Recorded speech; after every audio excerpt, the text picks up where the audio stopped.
When someone with an anxious attachment style walks away, it rarely looks like strength in the moment. It often looks like heartbreak, like silence that's heavy with pain, like pulling away while still wanting to be held. But what most people don't see is that when an anxious person walks away, it's one of the strongest, most pivotal decisions they ever make. This isn't a rash act. It's not about playing games or trying to manipulate someone into chasing them. It's the product of hundreds of internal conversations, emotional highs and lows, repeated self-doubt, and finally a quiet acceptance that enough is enough. The anxious partner is often misunderstood. They're the ones who seem to want too much, too fast. They ask for reassurance. They need consistency. They crave connection. And because of this, they often get labeled as needy or clingy. But at the core, they're just looking for safety, for someone who will stand still instead of pulling away the moment things get vulnerable, for someone who meets their affection with stability, not distance. When they don't get that, they begin to twist themselves into emotional knots trying to understand why. They internalize the distance, they blame themselves, they work harder, give more, compromise endlessly, hoping that if they just show enough love, they'll finally feel it in return. So when an anxious person finally walks away, it doesn't come from strength they've always had. It comes from strength they've earned.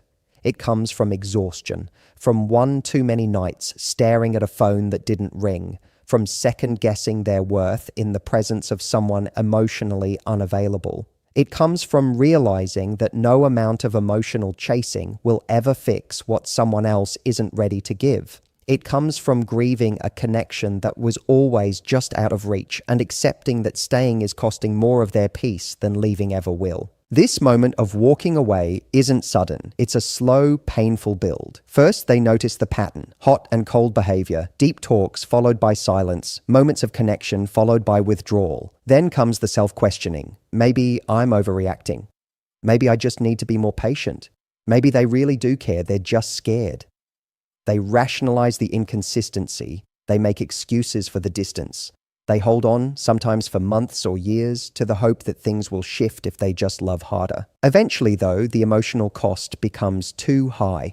They start to see that their needs aren't being met, not because they're unreasonable, but because they're not being heard. They realize they've been showing up fully for someone who only shows up halfway. And even though it hurts to admit, they begin to understand that someone who runs from intimacy isn't going to suddenly wake up one day and be ready to meet them where they are.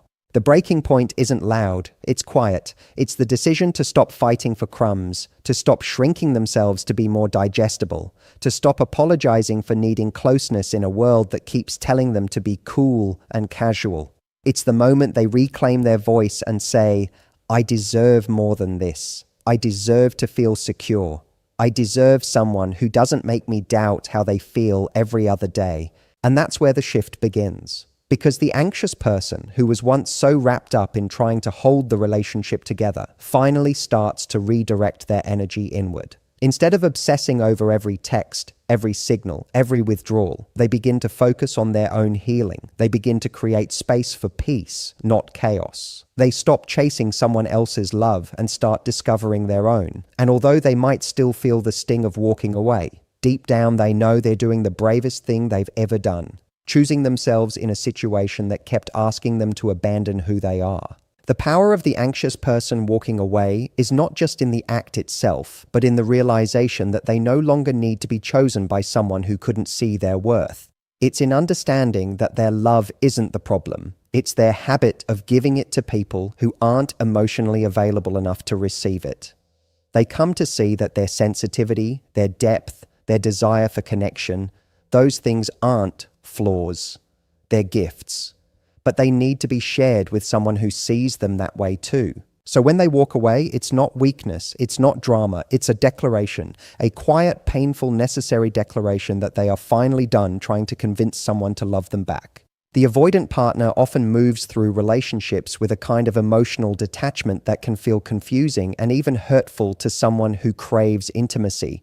They crave closeness, but are deeply uncomfortable with vulnerability, so they keep their distance just enough to feel in control. They stay 1 foot in and 1 foot out. They respond, but not too quickly. They engage, but only up to a point. They show interest, but when things start to deepen, they instinctively pull back. It's not because they don't care at all, it's because closeness stirs something inside them they haven't yet learned how to manage. To the avoidant, independence is safety. Emotional space is comfort. They don't even always realize they're doing it, creating distance, downplaying feelings, avoiding conversations that might draw them in too close. It becomes a pattern so deeply rooted in them that it feels normal. They might even mistake emotional unavailability for strength or self-protection. They've likely learned at some point in their life that vulnerability leads to pain or disappointment. So they cope by keeping their heart just out of reach, by controlling the level of intimacy they allow, and by staying emotionally guarded even when the connection is real. When they're with someone who has an anxious attachment style, they often feel overwhelmed. The anxious partner's desire for reassurance and closeness can trigger the avoidant's fear of being engulfed or losing their autonomy. Instead of seeing the need for connection as an invitation to build trust, they see it as pressure, and so they retreat.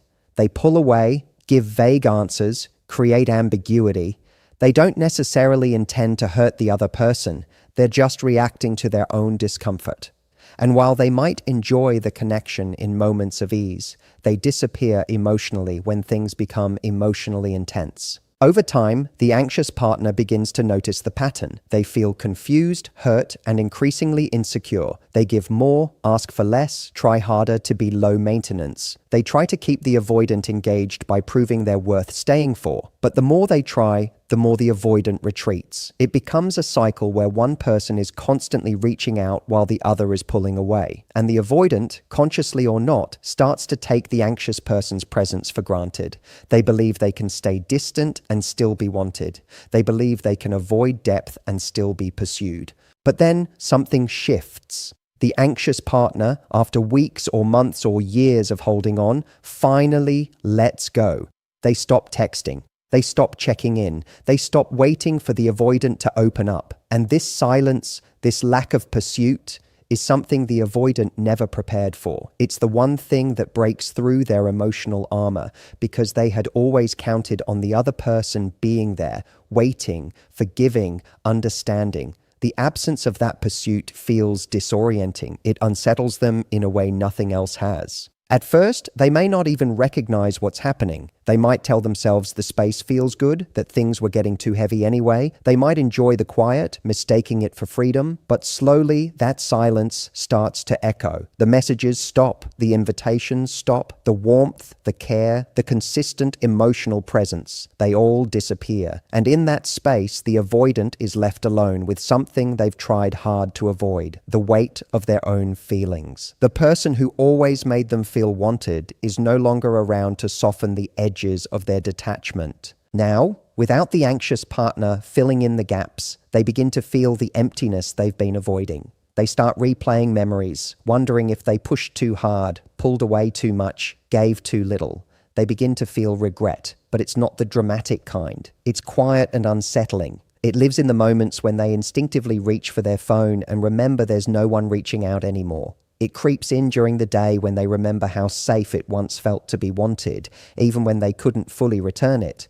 They start to understand that what they lost wasn't just attention, it was someone who truly cared, who showed up, who loved them in spite of their walls. This becomes the beginning of their internal reckoning. For the first time, they're not running from closeness, they're longing for it. But the difference now is that it's no longer being handed to them unconditionally. They have to face what they've pushed away. The nightmare isn't just losing the person. It's realizing they never fully allowed themselves to receive what was being offered. And for someone who's built their identity around not needing anyone, that kind of realization is deeply unsettling. When the anxious partner finally pulls back, it creates a silence that does more than just echo. It exposes. It brings to the surface emotions that have been buried under the noise of pursuit, reassurance, and emotional chasing. While the relationship was active, the avoidant could hide behind distance, behind slow replies, behind the convenient excuse of needing space. They could rely on the predictability of the anxious partner reaching out, initiating contact, asking the difficult questions, holding the emotional weight for both people. But the moment that anxious person goes quiet, everything changes. The dynamic doesn't just shift, it collapses. Silence becomes the mirror.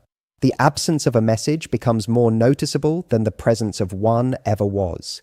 Where once there was a constant stream of checking in, now there is nothing. No reminders of being cared for, no soft nudges to stay connected, no emotional prompts. The avoidant, who once felt overwhelmed by closeness, now begins to feel something they couldn't access before, the ache of true distance. Because when someone who used to chase stops chasing, it removes the pressure, but it also removes the security, and suddenly the silence becomes more intimate than any words ever were. This is where discomfort begins to grow. Not because of drama, not because of conflict, but because of the sheer absence of what was once familiar. The avoidant, who built emotional distance as a form of safety, starts to feel the discomfort that comes from realizing no one is waiting anymore. They don't get to control the level of closeness because there is no closeness left to manage. There's no warmth on standby. The safety net they didn't know they had has disappeared. And now they're left alone, not just physically, but emotionally. Avoidant people often rely on space to regulate themselves. They depend on it to soothe anxiety, to calm their fears of intimacy. But what they never quite learn to navigate is what to do when space no longer feels like a choice. It feels like abandonment. When the anxious partner steps back, the avoidant can no longer distract themselves with the idea that someone is always waiting in the wings. That quiet becomes suffocating, and it's in that quiet that they begin to ask questions they never allowed themselves to ask before. What did I just lose? Why didn't I hold on when I had the chance? Was I pushing someone away who was trying to love me? The truth is, when someone is always available, it's easy to take their presence for granted. It's easy to believe they'll always come back, always forgive, always understand. But when the anxious partner finally learns their value and chooses themselves instead of staying in a space of emotional depletion, they stop showing up in all the ways they once did. And the avoidant, who once believed they didn't need anyone, suddenly starts to feel the sting of being left behind. Not with anger, not with blame, but with absence. The kind of absence that lingers. Without the usual tension of being pursued, without someone pulling at their emotions, the avoidant starts to feel the very connection they thought they didn't need. It comes back to them not as pressure, but as longing. They remember the late-night conversations, the affection they once dodged, the vulnerability they kept at arm's length. And for the first time, they're not reacting to someone else's need. They're feeling their own. They feel it in the moments of stillness when they realize no one is reaching out anymore. They feel it in the little habits that are now just memories, the morning messages, the emotional check-ins, the steady love they weren't ready to fully receive. This silence becomes their teacher. It reveals what their defense mechanisms never could, because when the noise stops, what's left is clarity. And for the avoidant, that clarity often arrives with a deep sense of loss. Not because the other person stopped caring, but because they finally started caring for themselves. That shift isn't just felt emotionally, it's felt physically.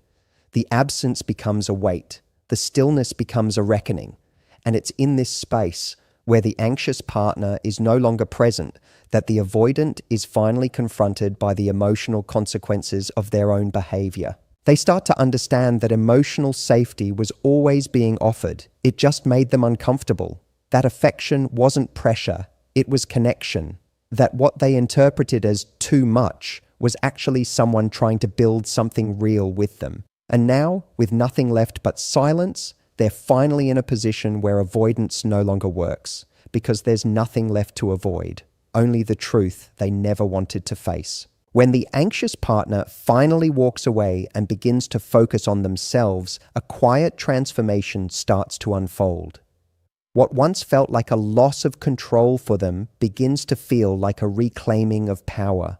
For so long, they poured their energy into maintaining the relationship, interpreting mixed signals, overanalyzing silence, and trying to make sense of someone who only ever gave half of themselves. But when they stop reaching out, when they stop waiting for responses that never come or affection that's always inconsistent, they create space that was never allowed to exist while they were caught in the loop of trying to hold everything together. This space isn't empty. It's full of possibility. It allows them to return to themselves, to remember what life felt like before they were stuck in a dynamic that constantly made them question their worth. And something interesting happens in this space. The anxious person, who once felt powerless, begins to realize they don't need the relationship to feel whole. The energy they used to spend managing someone else's emotional distance is now redirected toward their own healing, their own joy, their own peace. The craving for connection no longer overrides their need for self-respect. They aren't reaching out, not because they're playing games, but because they're genuinely done trying to convince someone to show up for them. Meanwhile, on the other side of this shift, the avoidant starts to feel the change. In the beginning, it might seem like nothing's wrong. They may even feel relieved by the lack of pressure, but slowly, subtly, they begin to notice the absence of energy that once flowed toward them. The phone doesn't buzz like it used to. There are no long messages to ignore, no last-minute plans to cancel. The consistency that used to feel suffocating is now completely gone. And that's when something begins to stir inside them. Avoidants are used to being desired from a distance. They build walls to maintain control over their emotions, but they often don't realize how much they rely on the other person's presence to feel secure in the role they've created for themselves. They feel safer when they're being pursued because it allows them to stay in control of the pace and depth of intimacy. But when the anxious person stops chasing, the dynamic breaks, the control is gone, the predictability is gone. And with it, the emotional buffer they depended on begins to disappear. As the anxious partner detaches and starts to live life on their terms, they begin to show up differently. They are no longer consumed by the need to decode someone's behavior. They become more grounded, more intentional, more centered. They invest in their passions, their friendships, their own growth. Their energy shifts from seeking external validation to finding internal alignment. And without realizing it, this shift creates a kind of magnetic pull. The very thing that once made them feel like they were too much now becomes the thing that draws the avoidant back in. The roles begin to reverse. The avoidant, who once pulled away at any sign of closeness, begins to miss the emotional security they once resisted. They start to feel drawn to the same depth they used to avoid. They may reach out casually at first, testing the waters, a short message, a social media like, an indirect reminder that they still exist. But beneath the surface of those small gestures is a growing discomfort, an unfamiliar and unsettling desire to reconnect with the person they once kept at arm's length. They realize the emotional presence they once took for granted is not easily replaced. That kind of steady, loyal love doesn't come around often. And now that it's no longer available to them, they begin to feel the cost of their distance. What they're feeling is not just the loss of a person, but the loss of how that person made them feel. Seen, wanted, cared for, even when they didn't know how to ask for it. And now, the anxious person is no longer looking back. They've stepped into a space of self-worth that no longer entertains breadcrumbs. The avoidant, for the first time, is not being pulled towards someone who needs them, but towards someone who has outgrown the need to be needed in that way. The connection isn't about emotional survival anymore. It's about alignment.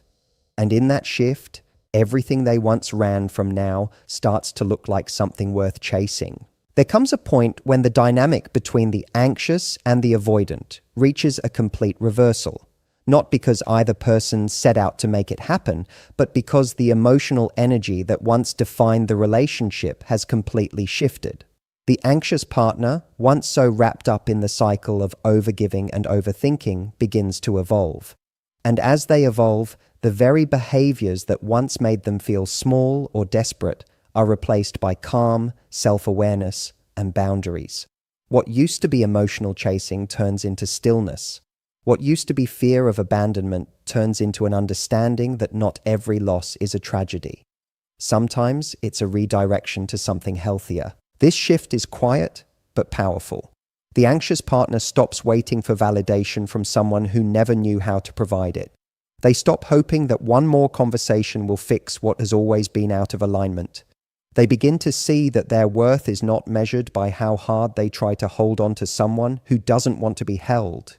And when that realization truly lands, something inside them clicks. The cycle of trying to earn love from someone emotionally unavailable breaks. And for the first time, they see that walking away was never a weakness. It was wisdom. That wisdom shows up in the way they start protecting their peace. They're no longer afraid of silence because they've come to see that silence is better than begging for connection. They're no longer hurt by distance because they now recognize emotional distance as a choice, not a mystery. They stop personalizing the avoidance behavior and start understanding it as a reflection of that person's limitations, not their own lack of worth.